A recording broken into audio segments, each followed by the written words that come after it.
नमस्कार, मैं वैष्णवी चौहान और आप देख रहे हैं सुदर्शन न्यूज। सुदर्शन न्यूज की ओर से आप सभी को मकर संक्रांति की ढेरों शुभकामनाएं। खबरों की तरफ रुख करेंगे। खबर फर्रुखाबाद से है, जहां मकर संक्रांति के अवसर पर रामनगरिया माघ मेला में हजारों श्रद्धालुओं ने गंगा स्नान किया।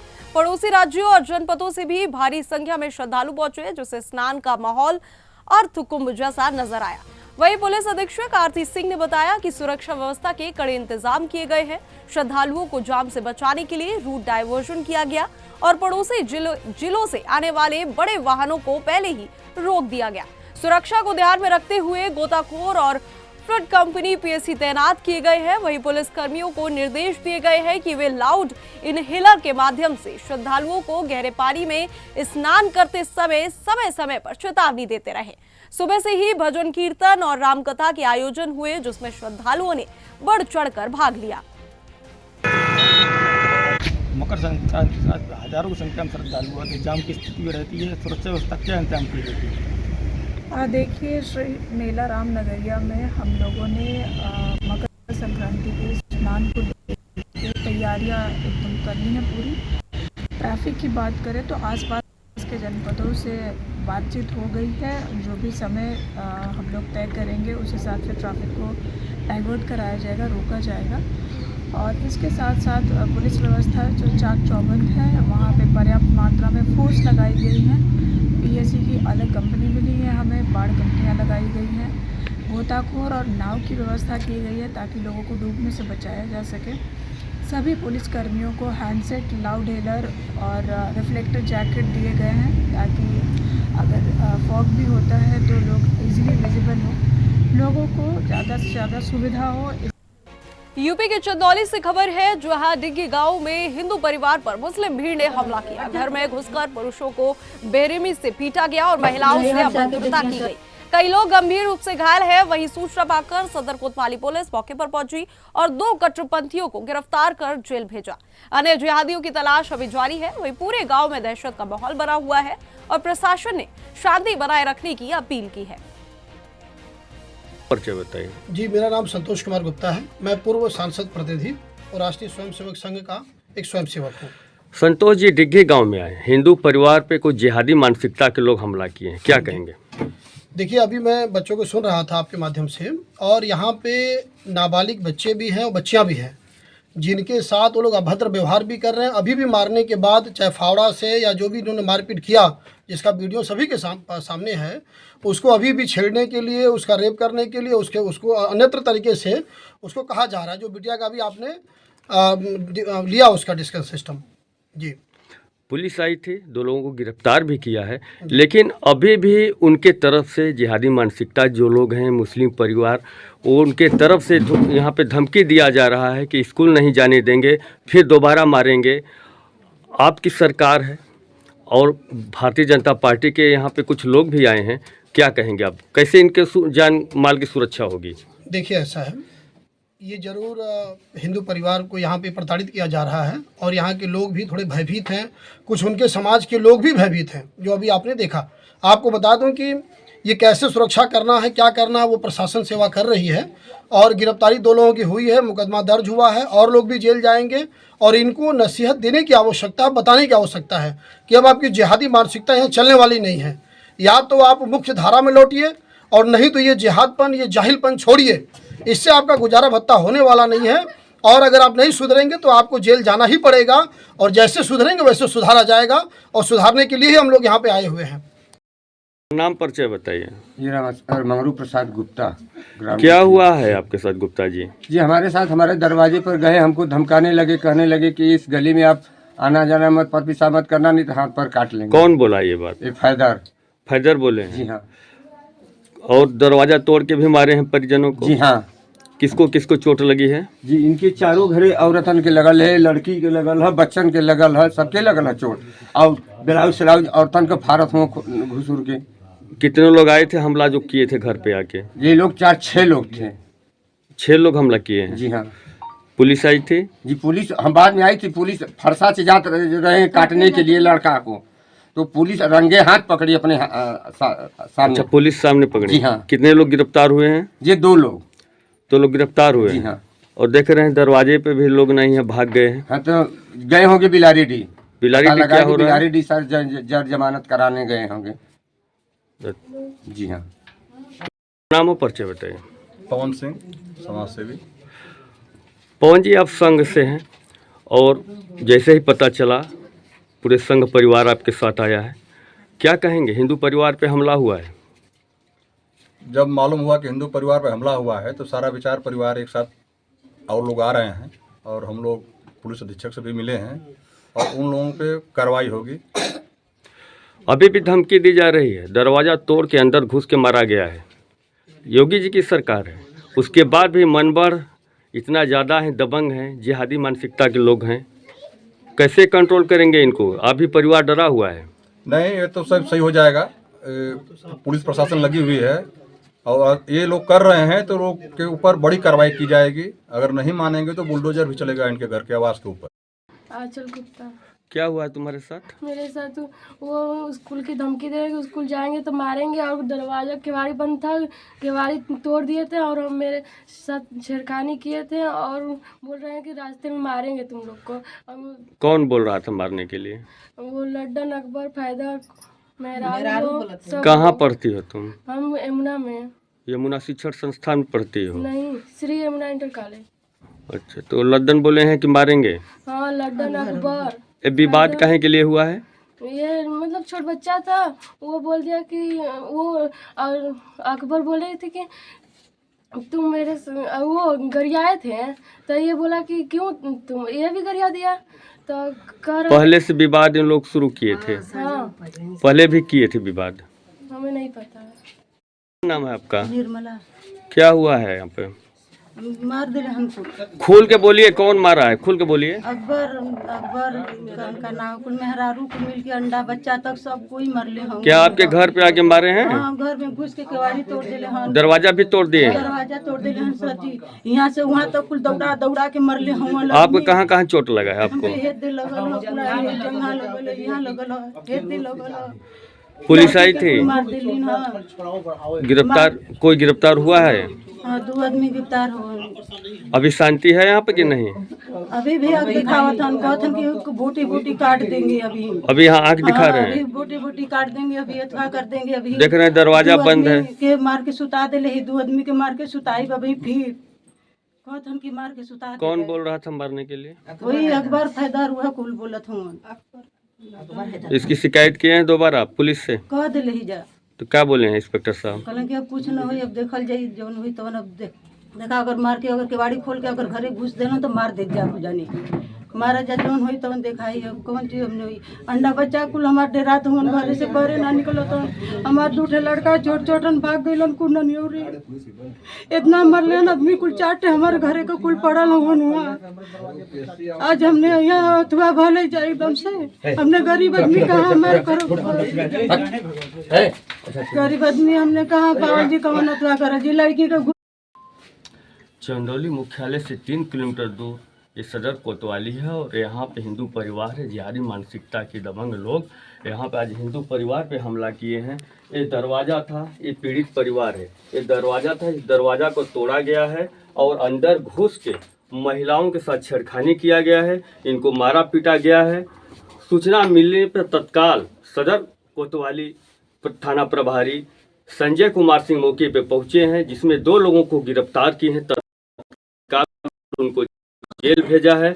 बाकी जो पीड़ित परिवार जिसको चोट लगी है, पंडित कमलापति राजकीय चिकित्सालय में उनका इलाज चल रहा है। योगी जी की सरकार है, लेकिन फिर भी मनवर दबंग लोग ऐसे हिंदू परिवारों पर हमला करते आ रहे हैं। गांव वालों ने अभी बताया है कि ऐसे जो दबंग हैं ये हमेशा किसी न किसी के साथ उलझते रहते हैं और यहाँ के जो उनके पड़ोसी हैं वो लोग भी बताए हैं कि ये बराबर किसी के साथ गाली गलौज ये करते रहते हैं। अब देखना है कि सुदर्शन चैनल की टीम मौके पे आई है। अब इन परिवार के साथ जो डरे हुए हैं, जो बच्चे हैं, वो बोल रहे हैं कि स्कूल जाने में हमें दिक्कत हो रही है, अभी भी उन लोगों की तरफ से धमकी दिया जा रहा है।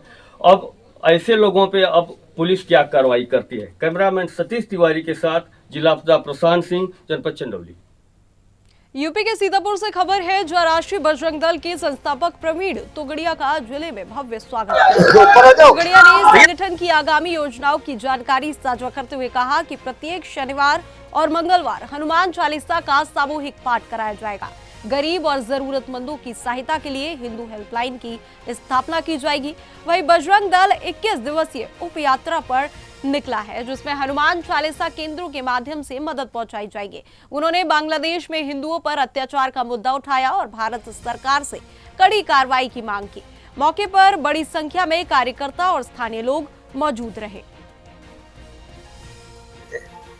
ऐसे बहुत घूमते रहते हैं। बंगाल में लगातार देश में सर हिंदुओं पर अत्याचार हो रहा है, उस पर क्या कहेंगे? लगातार वहाँ हत्या की जा रही है हिंदू लोगों की। बंगाल में निरंतर हिंदू पर अत्याचार। पाकिस्तान बना तब आज का बंगाल पूर्व पाकिस्तान था, तब 30% हिंदू था। अत्याचार के साथ घटकर 8% हिंदू रहा है। और आज का बांग्लादेश भारतीय सैनिकों के खून पसीना से बना है। यह नमक हराम सुधर नहीं रहे हैं। भारत सरकार बांग्लादेश पर दबाव बनाए। बांग्लादेश का नमक भारत से जाता है, सॉल्ट काफी मात्रा में चावल जाता है, और गंगा ब्रह्मपुत्र का पानी भारत में जाता है। तीनों बंद कर देंगे तो घुटनों पर आ जाए। भारत सरकार को बांग्लादेश के हिंदुओं के लिए दबाव बनाना चाहिए। हमने देश में हजारों स्थान पर धरने प्रदर्शन किए हैं, आज भी चालू है। क्या आप मानते हैं कि जो सरकार जो है वो बांग्लादेश पर दबाव नहीं बना पा रही है? मेरे ही भाई हैं तो भाइयों पर तो भरोसा करना चाहिए। आप पर नहीं करूंगा, मेरे भाइयों पर करूंगा। और वो मेरे घर पर आकर मेरे खेत की सब्जी, मैं तो किसान का बेटा हूँ, ये खाते थे, तो भाइयों पर भरोसा नहीं करेंगे कैसे चलेगा? लगातार आजमगढ़ से खबर है, जहां रोनापुर थाना क्षेत्र के हैदराबाद गांव में विवेकानंद इंटर कॉलेज के दिव्यांग छात्र इंद्रजीत के साथ कथित स्कूल प्रताड़ना का मामला सामने आया है। छात्र केवल 10 मिनट देर से स्कूल पहुंचा था, जिसके बाद अध्यापक और कुछ छात्रों ने मिलकर मारपीट की। पीड़ित परिवार ने थाने और एसपी कार्यालय के चक्कर काटे, लेकिन कार्रवाई नहीं हुई। परिवार ने अब एसपी ग्रामीण चिराग जैन से मिलकर शिकायत की। एसपी ग्रामीण ने मामले की गंभीरता को देखते हुए निष्पक्ष जांच का आश्वासन दिया और कहा कि दोषियों के खिलाफ कड़ी कार्रवाई की जाएगी। देखिए, आज पुलिस अधीक्षक कार्यालय में जन सुनवाई में एक लड़का है इंद्रजीत कुमार, उसने आकर एक शिकायती प्रार्थना पत्र दिया है, जिसमें उसने बताया कि स्वामी विवेकानंद इंटर कॉलेज हैदराबाद थाना रौना पार के अंतर्गत वो पड़ता है, वहां पर उसके साथ शिक्षकों द्वारा मारपीट की गई है। इस शिकायत का तत्काल संज्ञान लेते हुए एसओ रौना पार को जांच हेतु निर्देशित किया गया है। जांच में उनको बताया गया कि स्कूल में लगे सीसीटीवी फुटेज, टीचरों से पूछताछ, बच्चों से पूछताछ आगे आदि चीजों का अवलोकन करें और जांच में जो भी तथ्य प्रकाश में आएंगे उनके आधार पर अग्रिम कार्रवाई की जाएगी। क्या नाम है आपका? हमारा नाम इंद्रजीत कुमार है, हम जिला आजमगढ़ थाना रौना पार से हैं। क्या मामला हुआ है आपके साथ? वही कि जो हम स्कूल में 10 मिनट केवल लेट गए थे, इसी बात को लेकर हुआ। कौन से स्कूल में पढ़ते हैं? Swami Vivekanand high school inter college में। जैसे ही अंदर आले, तुरंत योगेंद्र सर पढ़ा रहे थे, तुरंत हमको बाहर कर दिए डांट करके। तुरंत हम चले आए फिर बाहर। फिर हमारे बाद में 20-25 लड़के आए, उन सबको अंदर जाने दिए। फिर 3-4 लड़के आ रहे थे, फिर हम भी आने के लिए कोशिश कर रहे थे। फिर हमको जैसे हम गेट पर पहुंचे, तुरंत गेट बंद कर दिया और सब बच्चे को अंदर ले लिए। हम कहें सर जी हमको क्यों बाहर भेज रहे हैं? कहें कि जाओ, तुम हमारी घंटी में नहीं पढ़ सकते हो। जब भी हम पढ़ाएंगे केमिस्ट्री, तुम नहीं पढ़ोगे, तुम हमारी घंटी में बाहर ही रहोगे। हमारे यहाँ पर मारे हैं और यहाँ पर मारे हैं और नाक पर भी मार दिए और पेट में मारे हैं सब, और जंगले में लड़ा दिए सब। मारने की वजह क्या थी? वो बस वही सर कि जैसे तुरंत हमको मारे और फिर हमारे दोनों पैर पर चढ़ गए। तुरंत हम गिरने वाले थे, कहें कि अभी छत पर से ढकेल देंगे। तुरंत उनका स्वेटर ऐसे पकड़ा गया। तब कहें कि तुम्हारी इतनी औकात हो गई, तुम हमारा स्वेटर पकड़ोगे। तुरंत बुलाए 3-4 बच्चों को और तुरंत लगे वो भी सब मारने। कहें ये चमार सियार की जात होकर इस सर की स्वेटर पकड़ लिया। तुरंत सबको हमको केवल मारने लगे। क्या नाम है आपका? मोहित सर। आज आप एसपी ऑफिस पे जन सुनवाई में आए हैं, क्या मामला है पूरा आपका? मामला तो यही था कि मैं वहाँ एप्लीकेशन जो थाने पे दिया था, जांच करने के लिए फिर यहाँ फिर आया 9 तारीख को जांच एप्लीकेशन डाला एसपी साहब के। फिर जांच गई थी वहाँ पर, एसओ साहब जांच करवाए। तो जो उनके पक्ष में थे, टीचर के पक्ष में बच्चे थे, उन्हीं का बयान लिए। मामला क्या था पूरा? मामला बच्चों के मारे पीटे थे। किसके बच्चे? हमारे बच्चे को। अच्छा, क्यों मारे थे? मेरा लड़का विकलांग है, हमारे बच्चे को मारे पीटे और 10 मिनट लेट हुआ था शायद। अच्छा, स्कूल जाने में? स्कूल जाने में इतना ही। तो क्या मांग करते हैं आप? मांग करते हैं कि उनको सजा मिलना चाहिए। अच्छा, आप एसपी साहब से मिले, क्या कहें एसपी साहब? एसपी साहब से बात नहीं हुआ आज, बगल में बैठे थे और वही बोले। आपको यहाँ आने की क्या जरूरत पड़ गई? क्या थाने पे सुनवाई नहीं हुई है? सुनवाई नहीं हुई तभी तो आए हमने। थाने पे कब मुलाकात की है? और वे धमकी दे रहे हैं लोग कि तुम सुलह नहीं करोगे तो तुम्हारे बच्चों को छेड़खानी में लिखा देंगे और तुम्हारी ज़िंदगी बर्बाद हो जाएगी। ये लोग धमकी दे रहे हैं। ठीक, क्या नाम है आपका? मोहित सर। आज आप एसपी ऑफिस पे जन सुनवाई में आए हैं, क्या? बुलंदशहर से खबर है, जहां खुर्जा स्थित सरस्वती विद्या मंदिर में विराट हिंदू सम्मेलन का आयोजन किया गया। कार्यक्रम में पहुंचे आध्यात्मिक वक्ता और योग गुरु दीपांकर जी ने महाराज ने हिंदू एकजुटता का आह्वान किया और जातिवाद की दीवार तोड़कर संगठित होने का संदेश दिया। उन्होंने केजीएमयू लव जिहाद मामले को जांच एजेंसियों पर छोड़ने की सलाह दी। वही चंदौली सांसद के बयान पर प्रतिक्रिया में कहा कि राम हर कण कण में है और सबको साथ लेकर चलना चाहिए।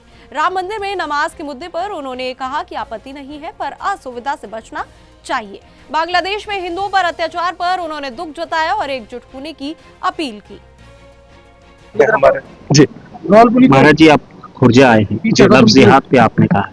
बड़ी बात यह कि केजीएमयू जो हॉस्पिटल है वहाँ पे लफ्ज़ जिहाद का एक मामला सामने आया था और जो उसमें आरोपी है रमीज मलिक, उसके जो अकाउंट में पैसे मिले हैं, शाहीन जो एक बड़ी आतंकवादी में पकड़ी गई है और पीएफआई से फंड उसको मिला है लाखों रुपए, क्या कहेंगे सर? मैं ये समझता हूँ तो जांच एजेंसियों के ऊपर है, जांच एजेंसी जांच करे और देश का संविधान और कानून है जो उसको सजा दे। मगर मेरा महत्वपूर्ण अर्थ कहने का यही है कि अगर आपके देश में गैर मौजूदगी जब होने लगती है और आप लोग सुरक्षा महसूस करने लगे तो वक्त होता है आपके संगठित होने का, वक्त होता है आपके एक होने का। आज खुर्जा के हिंदुओं ने इस चीज का प्रत्यक्ष प्रमाण दिया कि हिंदू संगठित होकर भविष्य की हर चुनौती का सामना करेगा, एक होकर सनातन के उद्घोष को करेगा और एकता का संदेश लेकर के गली चौखट द्वार तक जाएगा। और मैं समझता हूँ यही हिंदू होने का सबसे बड़ा अर्थ भी है।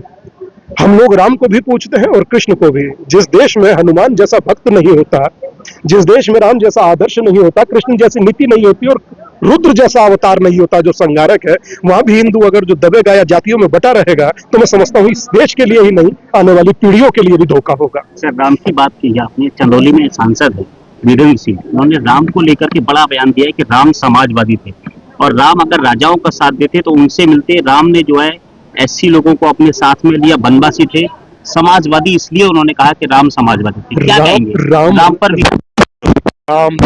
ऐसा दिक्कत नहीं है, मगर जहां पढ़ रहे हैं वहां शायद कुछ लोगों को असुविधा और असंतोष लगे तो उससे बचना चाहिए। बांग्लादेश में हिंदुओं के साथ, बांग्लादेश को लेकर के मैं दुखी हूं, क्षुब्ध हूं और मैं ही नहीं, मैं समझता हूं कि सब लोग दुखी हैं। भारत का प्रत्येक हिंदू दुखी है।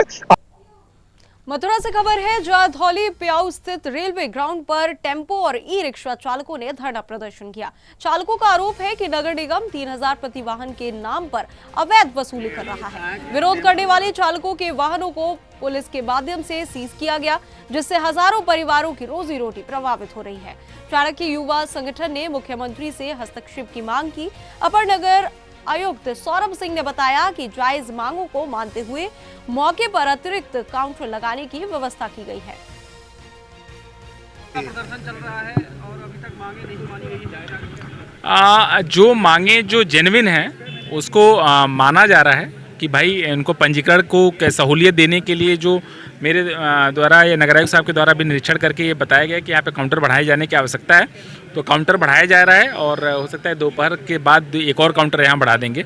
फिलहाल अभी जो ई रिक्शा चालक जो यहाँ खड़े हैं, जो सुन पा रहे हैं मेरी बात, या जो लोग आपके माध्यम से सुनेंगे, उनसे अनुरोध है कि व्यवस्था में सहयोग करें और जो पंजीकरण कराए जाने की व्यवस्था बनाई गई है उसके क्रम में पंजीकरण कराएं।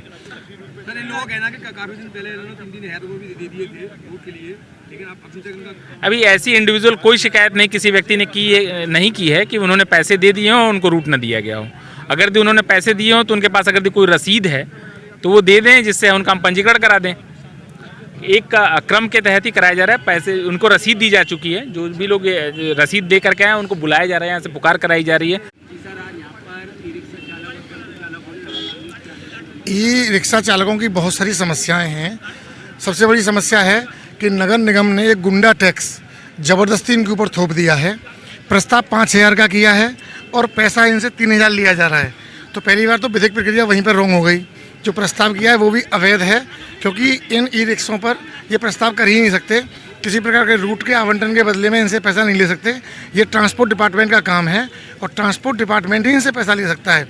जो ये टैक्स इन पर लगाया गया है ये खुली गुंडागिर्दी है और प्रशासन को इसको तुरंत वापस ले लेना चाहिए। जो इन्होंने कलेक्शन किया है करोड़ों रुपए का, वो सभी प्रशासन इनको वापस करे, ये हमारी मांग है। दूसरा, ट्रैफिक पुलिस के माध्यम से इनके सारे डॉक्यूमेंट्स होते हुए भी उनको सीज कर दिया गया है, जो कि निश्चित रूप से संविधान का उल्लंघन है। इसके लिए हम माननीय उच्च न्यायालय की शरण में बहुत जल्द जाएंगे और जिन लोगों ने गलती की है उनके विरुद्ध कानूनी प्रक्रिया के तहत कार्रवाई करेंगे। और हमारा अनुरोध है,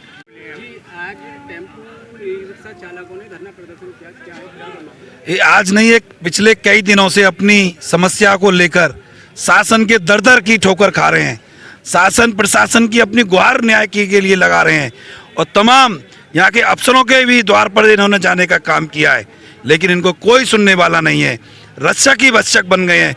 मुझे पता लगा यहाँ के तत्कालीन मंत्री यहाँ आए हैं। शर्म आनी चाहिए मंत्री को। मंत्री होते हुए उनको यहाँ पे आने की क्या जरूरत थी? सीधा फरमान जारी करते, डीएम को बुलाते और कहते 3,000 रुपये किस आधार पे ले रहे हो? ये सीधी सीधी डकैती डालने का काम कर रहे हैं। नगर निगम मेरा सभी जहाँ जितने भी ऑटो चालक हैं, बताओ मैं यहाँ नहीं आए, जानकारी के मुताबिक यहाँ पर भी नहीं आए। रायबरेली जिले में पुलिस ने मंदिरों से घंटे चोरी करने वाले अंतर जनपदीय गिरोह का खुलासा किया। इस कार्रवाई में 7 सदस्य गिरफ्तार किए गए, जिनमें एक महिला भी शामिल है। गिरफ्तारी के दौरान पुलिस और बदमाशों के बीच मुठभेड़ हुई, जिसमें एक बदमाश के पैर में गोली लगी।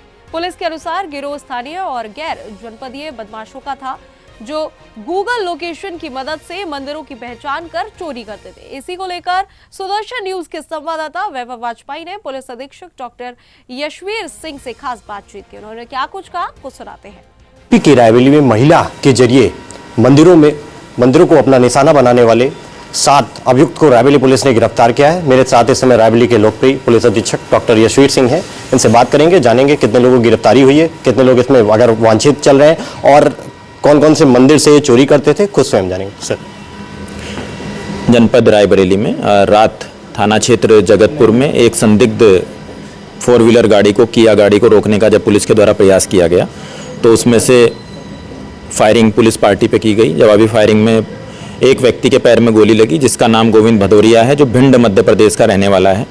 जब पुलिस ने पूछताछ की तो उनके और 6 साथी भी पकड़ में आए, जो यूपी के विभिन्न जिलों के रहने वाले हैं। इसमें इटावा का व्यक्ति है, एक महिला सुमन नाम की है जो औरैया की रहने वाली है, एक इसमें सुरेश नाम के व्यक्ति थे और इसमें कानपुर देहात की भी 1-2 लोग थे। 2 लोग इसमें जनपद रायबरेली के भी थे। तो इस प्रकार से टोटल 7 लोगों का एक गैंग था और ये लोग गाड़ी से चलते थे और रात को गूगल मैप के माध्यम से जो प्रमुख मंदिर होते थे किसी भी जनपद के, उनको टारगेट करते थे और उसमें रैकी करके जो घंटे होते थे, घंटों को चुराने का काम, ये जो मेटेलिक जो घंटे हैं उनको चुराते थे।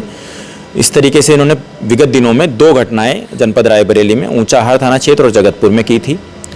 2 घटनाएं इन्होंने रायबरेली से जाने के उपरांत उन्नाव में की थी। उसके बाद इन्होंने अमेठी में भी घटना की हैं छोटी छोटी, कानपुर देहात में भी छोटे छोटे मंदिर से इन्होंने घटनाएँ की हैं। तो कई घटनाएं इन्होंने की हैं अभी विगत 15 दिनों में। इनके पास से लगभग 3.25 क्विंटल घंटे बरामद हुए हैं। 4 FIR ऐसी हैं जो उन्नाव, रायबरेली, अन्य जनपद में लिखी हैं, जो अब तक इनसे कनेक्ट हो गए हैं जो माल है।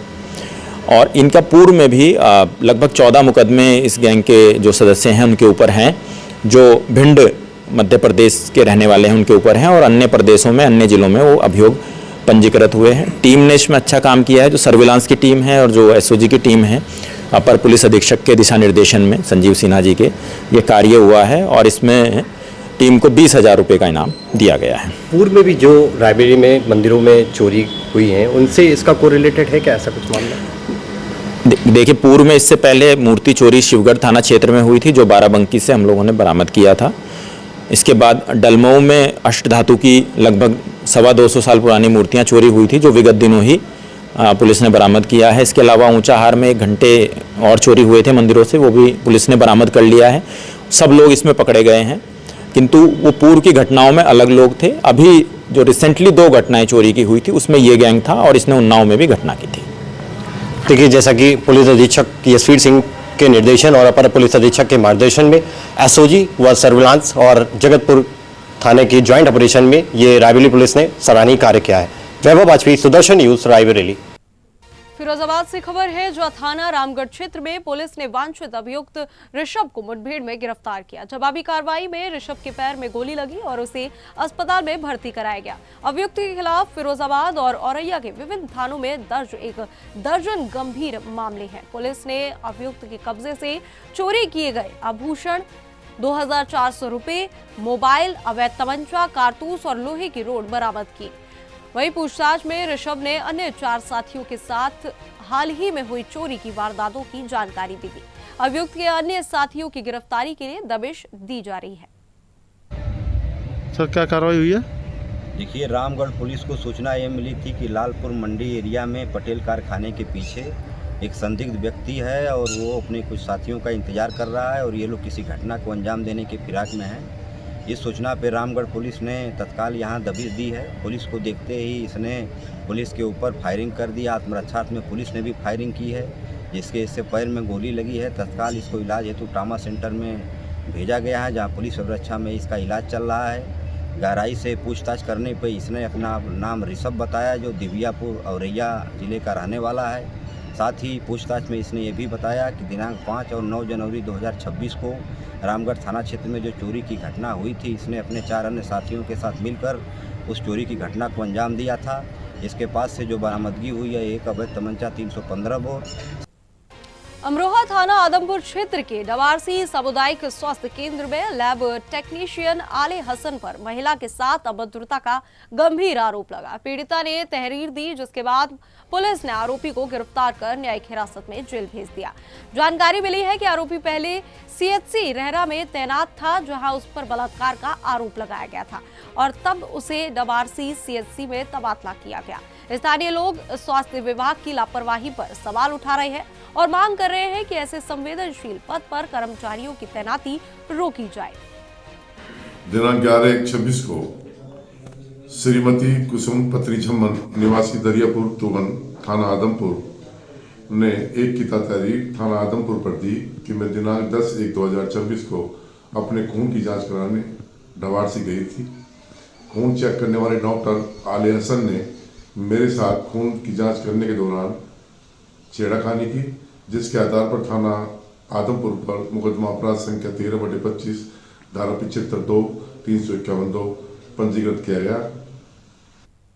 बदायूं उझाने स्थित मेंथा ऑयल फैक्ट्री में सुरक्षा गार्डों की संदिग्ध परिस्थितियों में मौत से हड़कंप मच गया। गार्ड जोगेंद्र, भानु और विवेक रूम में बेहोश पाए गए। परिजनों का आरोप है कि फैक्ट्री मालिक ने उनकी हत्या कराई, क्योंकि फैक्ट्री में अवैध काम चल रहा था। मौके पर पहुंची पुलिस ने शव पोस्टमार्टम के लिए भेजा और फैक्ट्री को सील किया। अपर पुलिस अधीक्षक विजयेंद्र त्रिवेदी ने बताया कि गार्ड कमरे में हीटर या अंगीठी नहीं थी और मामले की जांच अभी जारी है। फैक्ट्री मालिक के खिलाफ मुकदमा दर्ज कर आगे की कार्रवाई शुरू की गई है। थाना क्षेत्र उझानी के कूड़ा नरसिंहपुर में स्थित मेंथा फैक्ट्री में 3 मजदूर अंगीठी जलाकर के सो रहे थे। सवेरे देखा गया तो इसमें 2 मजदूरों की दुखद मृत्यु हो चुकी थी। एक को अस्पताल भेजा गया था, जहां उसकी भी दम घुटने से मृत्यु होना पाया गया है। तो मौके पर पंचायतनामा भर करके पोस्टमार्टम। क्या हुआ? ये घटना कैसे हुई है? ये हमारा मुंह में मरे इधर भैया। अच्छा, आपको पता किस समय चली थी? आपको पता किस समय चली थी? हमारा 6:30 बजे करीब फोन लगाओ, फोन ही ना उठाओ। तो ये फैक्ट्री में क्या काम करते थे? फैक्ट्री में काम क्या करते थे ये? हो सांझ बुलाओ। गोंडा से खबर है, जहां Uttar Pradesh state cooperative bank की गोंडा शाखा में बड़े पैमाने पर वित्तीय अनियमितताओं का खुलासा हुआ। सहायक मुख्य प्रबंधक भुवन चंद्र सती ने तहरीर देकर शाखा के तत्कालीन प्रबंधक पवन कुमार पाल सहित 16 कर्मचारियों के खिलाफ केस दर्ज कराया। स्पेशल ऑडिट में पाया गया कि ऋण वितरण बैंक नीति, आरबीआई और नबार्ड नियमों के खिलाफ हुआ। 205 खातों और आंतरिक खातों में 21 करोड़ 47 लाख 78 हजार रुपए का गबन किया गया। आरोप है कि धन को खाता धारकों और पारिवारिक खातों में ट्रांसफर किया गया। नगर कोतवाली पुलिस जांच में जुटी हुई है। श्री भुवन चंद्र अवगत कराना है कि मुख्य प्रबंधक उत्तर प्रदेश कोऑपरेटिव बैंक शाखा बड़गांव गोंडा श्री भुवन चंद्र सती द्वारा अपने ही बैंक के तत्कालीन शाखा प्रबंधक पवन कुमार पाल व अन्य कर्मचारियों सहित 16 अन्य व्यक्तियों के ऊपर वर्ष 2021 से 2024 के मध्य जारी किए गए ऋण में आंतरिक जांच में लगभग 21 करोड़ रुपए की विसंगति पाए जाने पर उनके विरुद्ध प्राथमिकी दर्ज करने की तहरीर दी गई, जिस पर जांचोपरांत थाना कोतवाली नगर में कल दिनांक 12/1/2026 को सुसंगत धाराओं में अभियोग पंजीकृत। आजमगढ़ से खबर है, जहां मुबारकपुर थाना क्षेत्र के अमीलो मोहल्ले में मंगलवार देर रात एक घरेलू विवाद ने हृदय विदारक रूप ले लिया। परिजनों द्वारा अपने बेटे मोहम्मद ताहिर की बेरहमी से पिटाई के बाद उसकी मौत हो गई। घटना में ताहिर की पत्नी शबाना बानो और 1.5 वर्षीय पुत्र भी गंभीर रूप से घायल हुए। दोनों घायलों का इलाज जिला अस्पताल में अभी जारी है। वहीं पुलिस ने परिवार के 5 सदस्यों को हिरासत में लिया और पूछताछ शुरू कर दी। प्रारंभिक जांच में दहेज उत्पीड़न और पारिवारिक विवाद की वजह सामने आई है। 1/2026 को थाना मुबारकपुर को रात्रि 11:30 बजे ये सूचना प्राप्त हुई कि ग्राम अमीलो निवासी मोहम्मद ताहिर और उनकी पत्नी शबाना खातून के साथ इनके परिवारजनों ने मारपीट की। मारपीट की जो वजह सामने आई वो यह थी कि शबाना खातून ने अपने ससुराल वालों के खिलाफ दहेज उत्पीड़न का मुकदमा कराया था। इसी क्रम में उनके ससुर हफीजुर रहमान ने अपने पुत्र मोहम्मद ताहिर को संपत्ति से बेदखल कर दिया था और इसी संपत्ति के विवाद के चलते कल यह मारपीट की घटना हुई इनके परिवार वालों के द्वारा। और जो घायल मोहम्मद ताहिर और उनकी पत्नी थे उनको तत्काल जिला अस्पताल आजमगढ़ भिजवाया गया। आज प्रातः मोहम्मद ताहिर, जिनकी उम्र 32 वर्ष थी, उनकी इलाज के दौरान मृत्यु हो गई। अब तक पुलिस ने 5 लोगों को हिरासत में लेकर पूछताछ कर रही है एवं मुकदमा पंजीकृत कर आगे की अग्रिम विधिक कार्रवाई की जा रही है। कानपुर से खबर है, जहां सचिंडी थाना क्षेत्र में हुए रेप मामले में पीड़िता के भाई को धमकी भरा मैसेज प्राप्त हुआ, जिसमें लिखा था कि दरोगा जी की नौकरी में से मत खेलो, नौकरी से मत खेलो, रोना पड़ेगा। पुलिस ने मामले को संज्ञान में लेते हुए आरोपी अमित त्रिवेदी को गिरफ्तार किया। वही पूछताछ में उसने बताया कि उसका नाम भी अमित है और दरोगा का नाम भी अमित है, इसलिए वीडियो के जरिए पीड़िता के भाई का नंबर निकाला और मैसेज भेजा। आरोपी सीतापुर के परसेंटी गांव का रहने वाला है और डीजे का काम करता है। वहीं डीसीपी पश्चिम SM कासिम आबिदी ने आगे की पूछताछ जारी होने की पुष्टि की है। रेप पीड़िता को जो लेकर के एक व्हाट्सएप से धमकी भरा आ रहा था, उस मामले में क्या कार्रवाई हुई है? पीड़िता के भाई के पास एक व्हाट्सएप मैसेज आया था, जिसमें उसके द्वारा बताया गया था कि ये जो आप द्वारा जो कार्रवाई की गई, जो मुकदमा लिखवाया गया है, ये गलत तथ्यों पर लिखवाया गया है। इस संबंध में पीड़िता के भाई द्वारा थाने पर एक तहरीर दी गई, जिसपे सुसंगत धाराओं में जिसमें अभियोग पंजीकृत कराया गया। तत्पश्चात जिस नंबर से ये मैसेज आया था, उस नंबर को हम लोगों ने सर्विलांस के माध्यम से ट्रेस किया और जिस नंबर से आया था अभियुक्त को हम लोगों ने हिरासत में लिया। उससे पूछताछ चल रही है। जो तथ्य प्रकाश में आए हैं, ये जो व्यक्ति था इसका नाम अमित त्रिवेदी है, जो कि मूलतः जनपद सीतापुर परसेंडी गांव थाना तालग्राम का रहने वाला है। ये डीजे का काम करता है। जब इससे डिटेल में जब पूछताछ हुई तो इसके द्वारा बताया गया, क्योंकि मेरा नाम भी अमित है, जो अभियुक्त है उनका नाम भी है और वादी का नाम भी अमित है, तो मुझे ऐसा लगा कि अमित नाम के व्यक्ति की क्यों बार बार नाम आ रहा है, इसलिए मैंने इनको मैसेज किया। जब उससे ये पूछा गया कि आपको ये नंबर कहाँ से मिला, तो उसने कहा जो वीडियो वायरल हो रहा था उसमें जो वादी था उसका नंबर था और इसलिए मैंने इसको मैसेज किया है। जो भी साक्ष्य हैं, एविडेंसेस हैं, उस आधार पे हम लोग अभी पूछताछ हमारी जारी है और जो भी तथ्य निकल के आएगा उसके आधार पे अग्रिम विधिक कार्रवाई की जाएगी। मथुरा से खबर है जहां मुख्यमंत्री डैशबोर्ड पर जनपद की विकास रैंकिंग गिरने पर जिलाधिकारी चंद्र प्रकाश सिंह ने सख्त तेवर अपनाए। जिला समाज कल्याण अधिकारी की अनुपस्थिति और कार्य प्रगति असंतोषजनक पाए जाने पर कारण बताओ नोटिस जारी किया गया। लोक निर्माण विभाग, यूपी सिडको, सेतु निगम और पीसीएल यूनिट 32 सहित 5 विभागों को कार्यों में लापरवाही और देरी पर स्पष्टीकरण देने के निर्देश दिए गए। जिलाधिकारी ने कहा कि सभी कार्य निर्धारित समयावधि में गुणवत्तापूर्ण ढंग से पूर्ण किए जाए और विभागीय समन्वय सुनिश्चित किया जाए। रैंकिंग सुधारने के लिए कड़ी निगरानी का निर्देश भी दिया गया। उत्तर प्रदेश सरकार द्वारा और माननीय मुख्यमंत्री जी द्वारा मथुरा जनपद को विशेष रूप से यहाँ के जो विकास कार्य हैं कराए जाने के लिए करोड़ों रुपए की धनराशि निर्गत की गई है।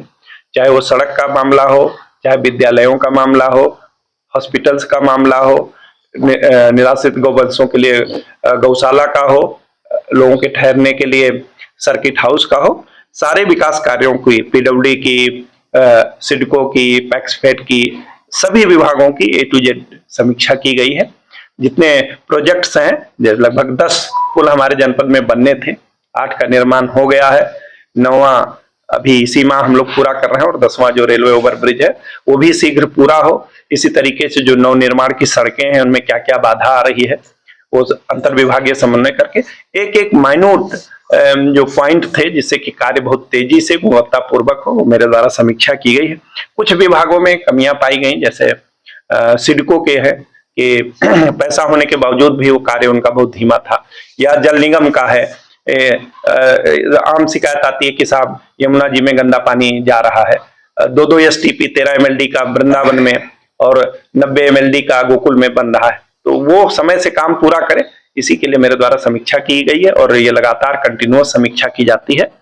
और मुझे पूरा विश्वास है कि अगले आने वाले 2-3 महीनों में जो काम चल रहे हैं, चूंकि अब धूप निकलने लगी है, इस समय काम करने का अच्छा माहौल है, तो गुणवत्तापूर्वक जो इंफ्रास्ट्रक्चर के काम है वो पूरे होंगे।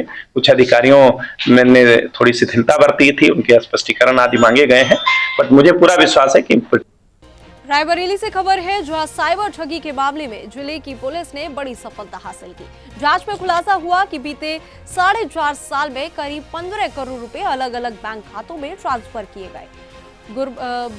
बख्शगंज थाना क्षेत्र के औनई पहाड़पुर निवासी मिर्च कारोबारी शादाब अली इस नेटवर्क का मुख्य सरगना बताया जा रहा है।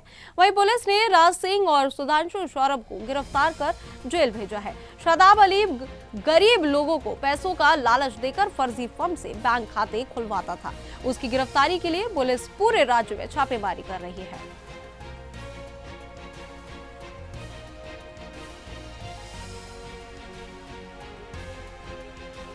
कोतवाली नगर का रहने वाला है, उसने एक साइबर थाने में एक लिखित शिकायत की कि उसके अकाउंट जो कि कुछ लोग यूज करके साइबर फ्रॉड कर रहे हैं। इसमें मेरे साथ बात करने के लिए जो COCT है अरुण नौहार, इनसे बात करेंगे और जानेंगे पूरा मामला क्या है, कितने लोगों की गिरफ्तारी हुई है, कितने लोग वांछित हैं, स्वयं जानेंगे सर से।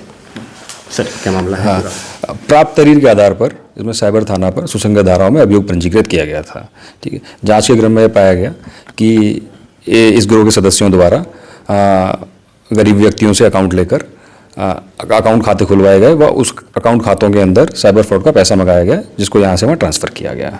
ठीक, और इसी के जांच के क्रम में 3 व्यक्ति राज सिंह भदौरिया, सुधांशु सौरभ व तुषार सोनकर को गिरफ्तार कर न्यायिक रक्षा में भेजा गया है।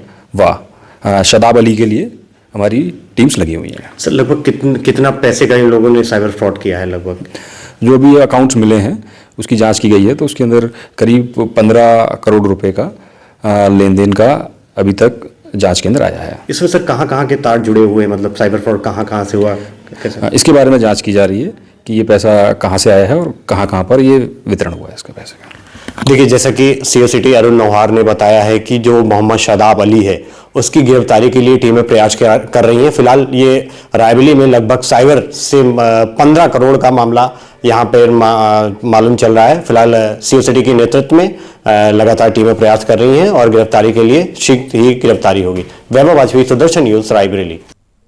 कर्नाटक के बेलगावी जिले में किसानों ने वन विभाग के अधिकारियों के खिलाफ जोरदार विरोध किया। किसानों का आरोप है कि अधिकारियों ने यलब्बा हंजन टी नामक 90 वर्षीय बुजुर्ग किसान पर हमला किया और उनकी पाइपलाइन को नुकसान पहुंचाया। किसानों ने आवाजी सर्कल में सड़क जाम कर नारे लगाए। वहीं विवाद का कारण है कि 4 किलोमीटर लंबी पाइपलाइन जो वन विभाग की जमीन से होकर गुजरती है। किसानों ने चेतावनी दी कि जब तक पाइपलाइन का मुद्दा हल नहीं होगा और दोषी अधिकारियों पर कार्रवाई नहीं होगी, वे विरोध जारी रखेंगे। वहीं पुलिस मौके पर पहुंचकर स्थिति को नियंत्रित करा रही है।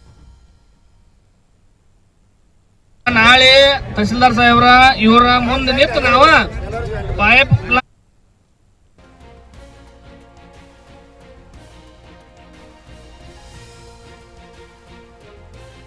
और फिलहाल इस बुलेटिन में इतना ही। देश और दुनिया की तमाम खबरों के लिए हमारे साथ बने रहे और देखते रहे सुदर्शन न्यूज। जय हिंद।